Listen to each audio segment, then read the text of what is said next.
ಆರ್.ಪಿ. ನಾಂದ್ರಪ್ಪ ಅಂತೇಳಿ ಅವ್ರ ಹತ್ರ ನಾವು ಮಾತಾಡೋಣ. ಅಪ್ಪ ನಮಸ್ತೆ. ನಮಸ್ತೆ. ಅಪ್ಪ ನಿಮ್ಮ ಹೆಸರು? ಆರ್.ಪಿ. ನಾಂದ್ರೆ ರಾಜಗೌಡ. ಓಕೆ ಅಪ್ಪ, ನಿಮ್ಗೆ ಏನ್ ಪ್ರಾಬ್ಲಮ್ಸ್ ಇದೆ ಅಪ್ಪ? ನನಗೆ ಪ್ರಾಬ್ಲಮ್ ಅಂದ್ರೆ ಮೊಳಕಾಲಿನಲ್ಲಿ ಒಂದು ಕಾಲಿಗೆ ಹಾ. ಮ್ಯಾಗ ಮಾಡಿ ಮ್ಯಾಗ ಹತ್ತುವಾಗ ಮನ್ಯಾಗ ಇಳಿಯುವಾಗ ತೊಂದರೆ ಆಗ್ತಿತ್ತು. ಆಮೇಲೆ ಮುಲಿವಾರಿ ಅಂತ ಹಾ. ಒಂದು ಸಂಡಾಸ್ಕ ಹೋದಾಗ ಮೊದಲಿದಾಗ್ತಿತ್ತು. ಆಮೇಲೆ ಈಗ ಹೀಟ್ ಆದ್ರೆ ಅವಾಗ ಒಂದ್ ಸ್ವಲ್ಪ ಲ್ಯಾಟ್ರಿನ್ ಆದಾಗ ತ್ರಾಸ ಆಗ್ತಿತ್ತು. ಹಾ ಅಪ್ಪ, ಈಗ ಬೇಕಾದಷ್ಟು ಹೀಟ್ ಆದರೂ ಏನಾದ್ರೂ ಏನೇನು ತೊಂದರೆ ಆಗುದಿಲ್ಲ. ತೊಂದ್ರೆ ಪ್ರಾಬ್ಲಮ್ ಇಲ್ಲ ಇವಾಗ. ನಿಮಗೆ ಪೈಲ್ಸ್ ಪ್ರಾಬ್ಲಮ್ ಕೂಡ ಕಡಿಮೆ 100% ಓಕೆ ಆಗಿದೆ ಅದು. ಫುಲ್ ಕ್ಯೂರ್ ಆಗಿದೆ. ಅದು ಆಗಿದೆ 100%. ಓಕೆ ಅಪ್ಪ, ಮಂಡಿ ನೋವು ತುಂಬಾ ಇತ್ತಲ್ಲಪ್ಪ, ಇವಾಗ ಯಾವ ತರ ಇದೆ? ಈಗ ನಾರ್ಮಲ್ ಬಂದದೆ. ಹಾ. ನಾರ್ಮಲ್ ಬಂದದೆ. ನಾರ್ಮಲ್ ಆಗಿ ಏನು ತೊಂದರೆ ಇಲ್ಲ.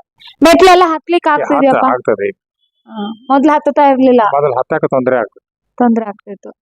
ಓಕೆ, ಬೇರೆ ಏನೇನ್ ಚೇಂಜಸ್ ಅನ್ಸಿದೆಯಪ್ಪ ನಿಮ್ಗೆ ನಮ್ ಕ್ಯೂಲರ್ ಥೆರಪಿಲಿ? ಇಲ್ಲಿ ಬರೋದ್ರಿಂದ ನಮಗ ಮೊದಲು ಏನಿತ್ತಪ್ಪ ಅಂದ್ರ ಊಟ ಅಂತೂ ಮೊದಲಿಂದ ಮಾಡ್ತೀವಿ, ನಿದ್ದಿನೂ ಮಾಡ್ತೀವಿ, ಅದೇನ್ ತೊಂದರೆ ಇಲ್ಲ. ಆದ್ರೆ ಇಲ್ಲಿ ಬರೋದ್ರಿಂದ ನನಗೆ ಏನಪ್ಪಾ ಅಂದ್ರ ಮುಖ್ಯವಾಗಿದ್ದಂದ್ರ ಮುಲಿವಾದಿ ಒಂದು ಅಗದಿ ಓಕೆ ಆಗಿದೆ. ಮತ್ತೆ ಎದೆ ಮೇಲೆ ಒಂದು ಗಂಟಿತ್ತು, ಅದು ತಾನೇನ್ ಉದಿರಿ ಬಿತ್ತದು. ಉದಿರಿ ಬಿದ್ರೆ ಅದೇನ್ ಹಸಿ ಆಗ್ಲಿಲ್ಲ, ಕೀವು ಆಗ್ಲಿಲ್ಲ, ರಕ್ತ ಆಗ್ಲಿಲ್ಲ. ಈ ಶೇಂಗಾದೊಳಗಿನ ಕಾಳು ಹೆಂಗ ಹೊರಗ್ ಬರ್ತದಲ್ಲ ಹಂಗ ಬಂದ ಆ ಗಂಟು ಉದುರೋಯ್ತು, ಉದಿರಿ ಬಿತ್ತು. ಒಂದ ಶೇಂಗಾ ಕಾಳು ಹೆಂಗಿರ್ತದ ಹಂಗ ಬಿತ್ತು. ಅದರ ಬಗ್ಗೆ ಏನ್ ನೋವಿಲ್ಲ. ಅದಕ್ಕೆ ನೀವ್ ಏನ್ ಇಲ್ಲಿ ಡೈಲಿ ಯಾವ್ದು 9 ಬಾಲ್ ನ ಇಟ್ಕೋತಾ ಇದ್ರಾ? 9 ಬಾಲ್ದಿಂದ ಆಗಿದೆ ಅದು. ನೀವು ಚೆನ್ನಾಗಿ ಥೆರಪಿ ಮಾಡೋದ್ರಿಂದ ಗಂಟು ಕೂಡ ಉದುರು ಹೋಗಿದೆ. ಓಕೆ ಅಪ್ಪ, ನಿಮಗ್ ಮತ್ತೆ ಬೇರೆ ಏನ್ ಚೇಂಜಸ್ ಆಗಿದೆ ಅಪ್ಪ? ಚೇಂಜಸ್ ಏನು, ಒಟ್ಟೆ ನಮ್ಗೆ ನಿದ್ದೆ ಅಂತೂ ಬಂದೇ ಬರ್ತದ. ನಿದ್ದೆದೇನಿಲ್ಲ. ಒಟ್ಟೇನು ಇಲ್ಲಿ ಬಂದು ಹೋಗೋತಕ ನಮ್ಗೆ ಸಮಾಧಾನ ಆಗುದ್ರ ಒಟ್ಟೆ ಇಟ್ಟು ಮಾತ್ರ.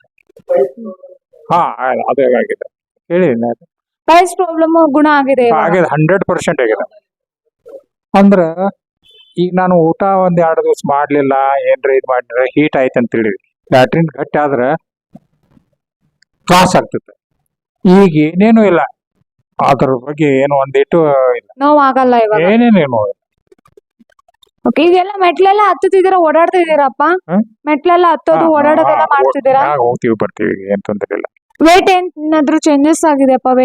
ವೇಟ್ ಈಗ ಮತ್ತೊಂದ್ ಸ್ವಲ್ಪ ಹೆಚ್ಚು ಕಡಿಮೆ ಆಗಿತ್ತು, ಈಗ ಮತ್ತೆ ಹೆಚ್ಚು ಹಾಕೋತ್ ಹೊಂಟಿದೆ. ಅಂದ್ರೆ ನಿಮಗೆ ವೇಟ್ ಜಾಸ್ತಿ ಬೇಕಾಗಿದೆ. ಹಾ, ನಿಮಗೆ ವೀಕ್ನೆಸ್ ಇರೋದ್ರಿಂದ ವೇಟ್ ಇನ್ಕ್ರೀಸ್ ಆಗ್ಬೇಕು. ಓಕೆ, ಈಗ ಆಗ್ತಾ ಇದೆ. ಓಕೆ, ಚೆನ್ನಾಗಿ ರಿಸಲ್ಟ್ ಬರ್ತಿದೆಯಲ್ಲಪ್ಪ?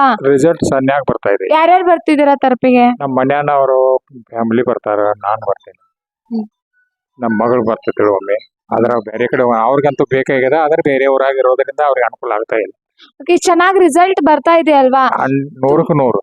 ಓಕೆ, ತುಂಬಾ ಅಪ್ಪ ಅಮ್ಮ ಈಗ ಪೈಲ್ಸ್ ಪ್ರಾಬ್ಲಮ್ ಇದು ಹೀಟ್ ಥೆರಪಿ ಅಂತ ಕೂಡ ಹೇಳ್ತಾರೆ ಬೇರೆಯವರು, ಇದು ಹೀಟ್ ಆಗ್ತದೆ ಅಂತ ಹೇಳಿ. ಈಗ ನಿಮಗೆ ಪೈಲ್ಸ್ ಪ್ರಾಬ್ಲಮ್ ಚೆನ್ನಾಗಿ ಗುಣ ಆಗಿದೆ, 100% ಗುಣ ಆಗಿದೆ ಅಂತ ಹೇಳ್ತಿದ್ದೀರಾ. ಎಲ್ಲರಿಗೂ ಏನ್ ಹೇಳಕ್ ಇಷ್ಟಪಡ್ತೀರಾ? ಇಲ್ಲಿ ಬಂದು ನಮಗೆ ಏನ್ ಮಾಡ್ತೀವಿ ಸರ್ಗಳು ಅಥವಾ ಇಲ್ಲಿ ಏನ್ ಹೇಳ್ತಾರಲ್ಲ ಅದನ್ನ ಕರೆಕ್ಟ್ ಆಗಿ ಮಾಡ್ಬೇಕು. ನಾನು ಅವ್ರು ಏನ್ ಹೇಳ್ತಾರ 1 ಲೀಟರ್ ನೀರ್ ತಗೊಂಡ್ ಬರ್ರಿ ಅಂತ ಹೇಳ್ತಾರೆ. ನಾವ್ ಏನ್ ಮಾಡ್ತೀವಿ, ಒಂದ ಎಲ್ಲೋ ಸಣ್ಣ ಮಕ್ಕಳಿಗೆ ಕುಡಿಸ್ತಾರಲ್ಲ, ಒಂದ್ ಅರ್ಧ ಚಮಚ ಇಟ್ ಬಾಟಲ್ ಒಳಗೆ ಸ್ವಲ್ಪ ನೀರ್ ತಗೊಂಡ್ ಬರ್ತೀವಿ. ನಾವ್ ಸರಿಯಾಗಿ ಮಾಡೋದಕ್ಕೆ ಅವೆಲ್ಲ ಕರೆಕ್ಟ್ ಆಗುದಿಲ್ಲ. ಆ ಪಾಯಿಂಟ್ಗಳು ಹೆಂಗ್ ಹೇಳಿದಾರ ಸರ್ಗಳ ಏನ್ ಹೇಳ್ತಾರಲ್ಲ ಆ ರೀತಿ ನಾವ್ ಮಾಡ್ಕೋತ ಹೋದಾಗ ಮಾತ್ರ ಎಲ್ಲ ನಮ್ಗೆ ಕ್ಯೂರ್ ಆಗ್ತದೆ. ಎಲ್ಲ ಇಲ್ಲಂದ್ರೆ ಅಲ್ಲಿ ಆಗಿಲ್ಲ ಅನ್ನೋದಕ್ಕಿಂತನೂ ನಾವ್ ಎಲ್ಲಿ ತಪ್ಪಾತೀವಿ ಅಂತ ಈ ತರ ಸಿದ್ಧ. ಓಕೆ, ನಾವೇ ಎಲ್ಲಾನು ಕರೆಕ್ಟ್ ಆಗಿ ಫಾಲೋ ಮಾಡ್ತಾ ಇಲ್ಲ. ಓಕೆ, ಮತ್ತೆ ಏನ್ ಹೇಳಕ್ ಇಷ್ಟಪಡ್ತೀರಾ ಈ ವಿಡಿಯೋ ನೋಡೋಂತ ಅಪ್ಪ ಅಮ್ಮಂದ್ರಿಗೆ ಎಲ್ಲರಿಗೂ ಕೂಡ ಕ್ಯೂಲರ್ ಥೆರಪಿ ಬಗ್ಗೆ ನೀವ್ ಏನ್ ಹೇಳಕ್ ಇಷ್ಟಪಡ್ತೀರಾ? ಏನಿಲ್ಲ, ಇದು ಕರೆಕ್ಟ್ ಅದ, ಮೂಢನಂಬಿಕೆ ಅಲ್ಲ, ಏನಲ್ಲ, ಕರೆಕ್ಟ್ ಅದ, ಸೈಂಟಿಫಿಕ್ ಆಗೈತಿ. ಬಂದು ನಾವು ಮಾಡ್ಕೋದು. ಮತ್ತೆ ಬೇರೆ ತಾವು ಬಂದು ಸ್ವತಃ ಬೇರೆಯವ್ರ ಮಾತು ಕೇಳೋದಕ್ಕಿಂತ ನಾವು ಸ್ವಯಂ ಬಂದ ಮಾತನ್ನ ಅನುಭವ ಮಾಡ್ಬೇಕಾಗ್ತದೆ. ಹೇಳ್ತೀನಿ. ಓಕೆ, ಥ್ಯಾಂಕ್ ಯು ಅಪ್ಪ.